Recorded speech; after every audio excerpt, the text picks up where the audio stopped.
চীনের বেজিংয়ে আলো ঝলমলে রাজকীয় নৈশভোজ। এক টেবিলে বসেছেন বিশ্বের দুই প্রভাবশালী নেতা ডোনাল্ড ট্রাম্প এবং শি জিনপিং। তবে কূটনৈতিক আলোচনার পাশাপাশি এবার সবচেয়ে বেশি কৌতূহল তৈরি হয়েছে খাবারের মেনু।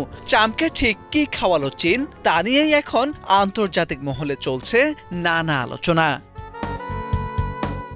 রাষ্ট্রীয় এই ভোজে চীন তুলে ধরেছে তাদের ঐতিহ্যবাহী হুয়েইয়াং রন্ধনশৈলী। হালকা স্বাদ, নিখুঁত পরিবেশন আর নরম ঘ্রাণের জন্য বিখ্যাত এই খাবারটিকে চীনের সবচেয়ে কূটনৈতিক রান্না বলেও মনে করা হয়। ভোজের মূল আকর্ষণে ছিল বিখ্যাত বেজিং হাঁসের রোস্ট। এর পাশাপাশি রাখা হয়েছে গরুর পাঁজরের মাংস, যা ট্রাম্পের ওয়েল ডান স্টেক পছন্দের প্রতি বিশেষ সম্মান হিসেবেই দেখা হচ্ছে। ডেজার্টিয়া ছিল চীনের বিশেষ আয়োজন। অতিথিদের জন্য পরিবেশন করা হয় তিরামিসু, নানা ধরনের ফল, আইসক্রিম এবং শঙ্খ আকৃতির বিশেষ পেস্ট্রি ট্রাম্পেট শেল। খাবারের প্রতি পদে ছিল কূটনৈতিক বার্তা, সম্পর্কের উষ্ণতা আর নতুন আলোচনার ইঙ্গিত। বিশেষজ্ঞরা বলছেন চীন বহু বছর ধরেই খাবারকে কূটনৈতিক শক্তি হিসেবে ব্যবহার করে আসছে।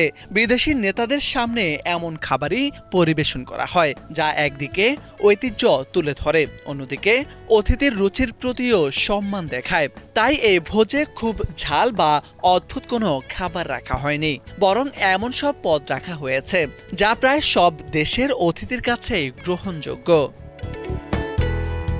হুয়েইয়াং রন্ধনশৈলীর জনপ্রিয় খাবারের মধ্যে রয়েছে সিংহের মাথার আকৃতির meatball, Yangzhou fried rice, squirrel fish ও বিখ্যাত ওয়েনসি তোফু। খুব কম মশলা ব্যবহার করে খাবারের প্রাকৃতিক স্বাদ ধরে রাখাই এই রান্নার সবচেয়ে বড় বৈশিষ্ট্য। আর সে কারণেই আন্তর্জাতিক কূটনৈতিক ভোজে এই খাবারের কদর সবচেয়ে বেশি।